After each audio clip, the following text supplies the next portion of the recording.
একদম ফ্রিতে 50 GB data Google অ্যাপেলকে দিচ্ছে টেক্কা।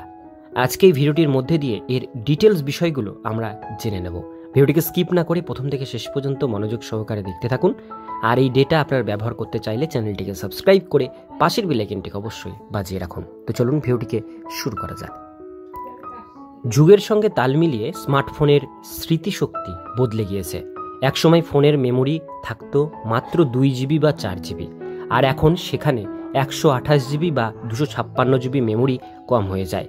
কারণ সেলফি, ভিডিও, অ্যাপ, ডকুমেন্টস ইত্যাদি রাখতে গিয়েই ফোনের স্টোরেজ ফুল হয়ে যায়।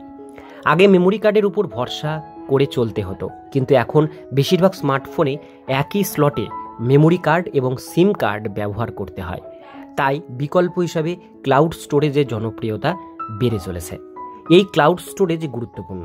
গুগল অ্যান্ড্রয়েড ব্যবহারকারীদের জন্য 15 GB পর্যন্ত ফ্রি স্টোরেজ দেওয়া এই ক্লাউড স্টোরেজে। এছাড়া অ্যাপেল আইফোন ব্যবহারকারীদের জন্য 50 GB স্টোরেজ সম্পূর্ণ বিনামূল্যে দেওয়া হয়। তবে বেশি স্টোরেজ দরকার হলে গুগল বা অ্যাপেলের থেকে টাকা দিয়ে কিনতে হয়।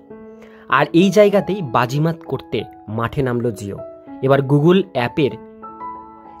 এবং অ্যাপেলের দাপট কমাতে ভারতের বাজারে আসতে চলেছে জিও ক্লাউড স্টোরেজ, তাও কিনা 50 GB একদম ফ্রিতে, বিনামূল্যে 50 GB ক্লাউড স্টোরেজ। সম্প্রতি ফিলামেন্টস জিওর মালিক মুকেশ আম্বানি ঘোষণা করেছে যে 50 GB AI চালিত ক্লাউড স্টোরেজ সম্পূর্ণ বিনামূল্যে দেয়া হবে জিও গ্রাহকদের। তবে এখানে কিন্তু রয়েছে। যদি জিওর 299 টাকা বা তার বেশি প্রিপেড বা পোস্টপেড প্ল্যান রিচার্জ করা হয়, তাহলে এই সুবিধা পাওয়া যাবে। এই স্টোরেজ ব্যবহার করা যাবে ছবির ব্যাকআপ, ভিডিওর জন্য। জিওর কারণে গুগল ও অ্যাপেল চাপে। গুগল শুধুমাত্র 15 GB স্টোরেজ গ্রাহকদের ফ্রিতে দেয়, তবে তার বেশি স্টোরেজ নিতে গেলে টাকা দিতে হয়। অ্যাপেল 50 GB ফ্রি দিলেও ভারতে বেশিরভাগ অ্যান্ড্রয়েড ফোন ব্যবহারকারী, তাই অ্যাপেল এই পরিষেবা খুব একটা জনপ্রিয় নয়।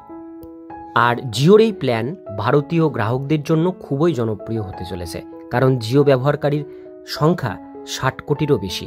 তাই গুগল এবং অ্যাপেল এখন চাপে পড়ে গেছে তাদের বাজার ধরে রাখার জন্য। জিওর ভবিষ্যৎ পরিকল্পনা। 2024 সালের বার্ষিক সাধারণ সভায় এই পরিষেবার ঘোষণা করেছিলেন মুকেশ আম্বানি। কৃত্রিম বুদ্ধিমত্তা চালিত এই ক্লাউড স্টোরেজ সিস্টেম ব্যবহারকারীদের জন্য আরও দ্রুত সুবিধা প্রদান করবে। ফলে গুগল ড্রাইভ বা আইক্লাউডের বিকল্প হয়ে উঠতে পারে এবার জিও ড্রাইভ।